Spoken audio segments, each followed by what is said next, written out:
Bienvenue dans ce nouveau numéro d'Objectif Formation. Notre guide aujourd'hui est Claire Pascal, directrice générale de Comundi, organisme de formation professionnelle depuis 1987. Claire Pascal, bonjour. Bonjour.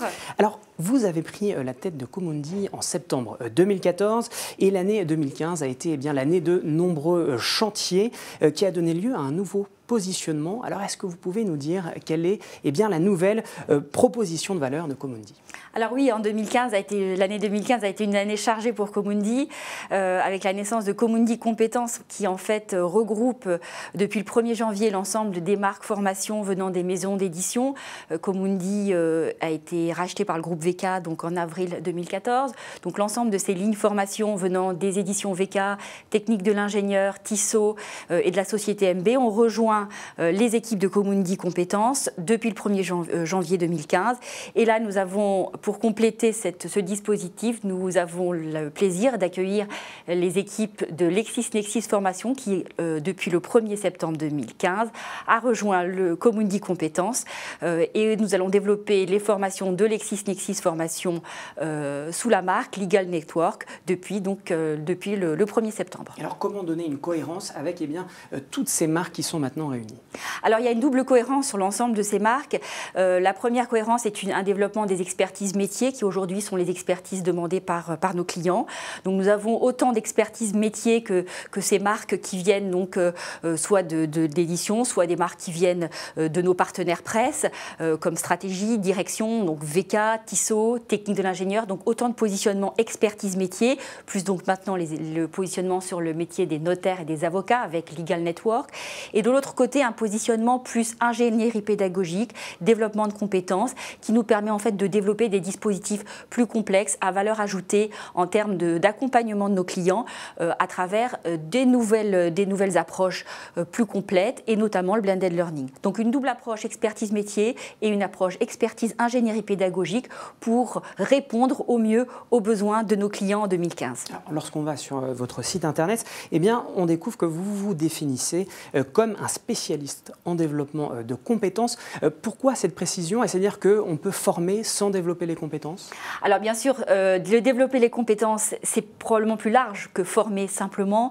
Nous avons l'ambition d'accompagner nos clients et d'accompagner nos clients individuels et collectifs pour développer leur savoir-faire et être plus proche des besoins de leurs clients eux-mêmes. Développer les compétences aujourd'hui, c'est accompagner, c'est permettre à chacun d'avoir un recul sur ses pratiques, ça permettre aussi de réinvestir grâce au groupe, individuellement, et donc c'est l'ensemble de cette palette en fait, d'interventions dont fait partie les formations plus traditionnelles que nous souhaitons développer avec des analyses de pratiques, avec des dispositifs complexes. Aujourd'hui, quand vous interrogez des salariés publics ou du secteur privé ou du secteur public, quand vous leur demandez d'où viennent leurs compétences, ils vont vous dire que beaucoup se sont formés sur le tas. La formation aujourd'hui et peut-être demain, c'est peut-être certainement de s'interroger sur la manière dont on structure ces nouvelles connaissances, dont on les réinvestit dans le quotidien et dont on progresse individuellement et collectivement au profit des entreprises ou des entreprises publiques ou privées. Alors, dans cette nouvelle méthodologie, quelle place vous faites ce qu'on appelle le digital learning ou l'enseignement en distanciel? Quelle place vous donnez, vous? Alors, Comundi, traditionnellement, a développé des dispositifs de blended learning. Nous croyons beaucoup à ces dispositifs mixtes qui sont très adaptables, qui permettent de pouvoir mixer du présentiel, qui permettent du distanciel à travers des nouveaux dispositifs plus innovants, le MOOC, l'e-learning, le Serious Game. Donc, nous faisons une place importante à ces dispositifs-là en les considérant comme des nouveaux outils qui complètent une palette de dispositifs que nous avons déjà et qui doivent s'intégrer dans un dispositif plus global intégrant du présentiel et du distanciel. Donc pour nous, c'est un point important, mais ce n'est pas le seul axe de développement. Nous pensons que des dispositifs innovants en termes d'ingénierie pédagogique existent aujourd'hui concomitamment à ces développements essentiels en digital learning. Claire Pascal, maintenant j'aimerais qu'on revienne sur la réforme professionnelle. Je le rappelle, la loi sur la formation, l'emploi et la démocratie sociale est parue au journal officiel le 6 mars 2014. Elle a notamment instauré le CPF, le compte personnel de formation, en vigueur depuis le 1er janvier de cette année 2015. L'objectif ultime, c'était de transformer l'obligation de dépenser en une obligation de former, avec l'employabilité comme maître mot. Quel est votre regard sur cette réforme? Alors bien sûr, c'est une année de réforme, et c'est une année très compliquée pour les organismes de formation, puisque clairement cette réforme a eu un impact extrêmement négatif sur l'activité de formation professionnelle. Donc c'est un regard à la fois critique en termes de mise en œuvre, puisqu'on considère que les entreprises ont mal été accompagnées. Aujourd'hui, les dispositifs sont sortis au compte-gouttes, notamment sur les contenus du CPF. Résultat, il y a eu un attentisme très fort des entreprises, et peut-être cet attentisme se transformera en action de formation en fin d'année, mais nul ne le sait. Donc, à la fois un regard critique sur la mise en œuvre, un regard plutôt positif sur les fondements et les objectifs de cette réforme, qui vise effectivement à transformer cette obligation de dépenser en une obligation d'investir.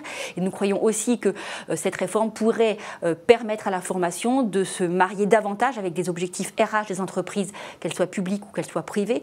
Donc ces objectifs sont bien entendu tout à fait pertinents. Une mise en place très brutale du jour au lendemain, qui a laissé beaucoup d'entreprises assez perplexes sur la mise en œuvre de la réforme, avec une obligation de mettre en œuvre les entretiens professionnels aussi assez rapidement, puisque en mars 2016, les entretiens professionnels devront être mis en place, et un CPF qui aujourd'hui est totalement inadapté aux besoins des entreprises. D'ailleurs, le gouvernement a mis des assouplissements dans l'utilisation des fonds du CPF. Le CPF ne permet pas de répondre aux besoins de montée en compétences rapides et directes des salariés et des entreprises. Et aujourd'hui, beaucoup sont restés sans réponse à leurs besoins de formation. Alors justement, vous le disiez, les entreprises sont un peu perplexes, puis appréhendent mal cette réforme. Est-ce que du coup, vous les accompagnez justement pour une meilleure compréhension de cette réforme? Alors bien entendu, Comundi Compétences se positionne en partenaire de la réforme. Nous avons mis en place un baromètre qui permet à chacun de suivre un peu les évolutions, de comprendre ce qui se passe.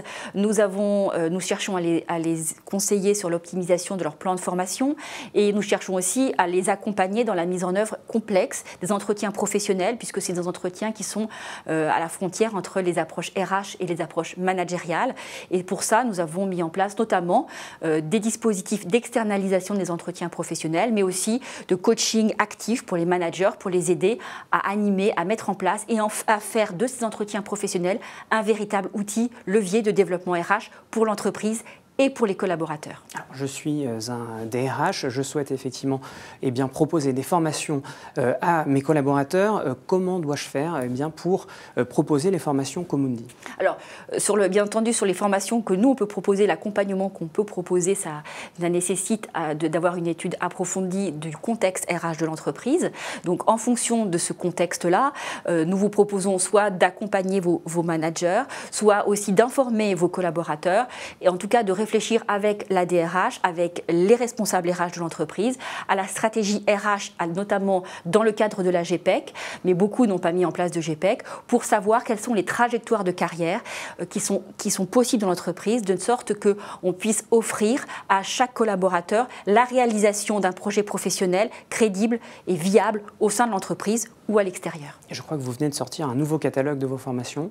Tout à fait. Le catalogue Comundi Compétences avec l'ensemble de nos expertises et l'ensemble de ces prestations d'accompagnement est sorti il y a 2 jours. Et vous y retrouverez l'ensemble de cette offre et l'ensemble de notre positionnement à la fois expertise métier et ingénieur pédagogique. Eh bien, merci beaucoup Claire Pascal. Merci à vous.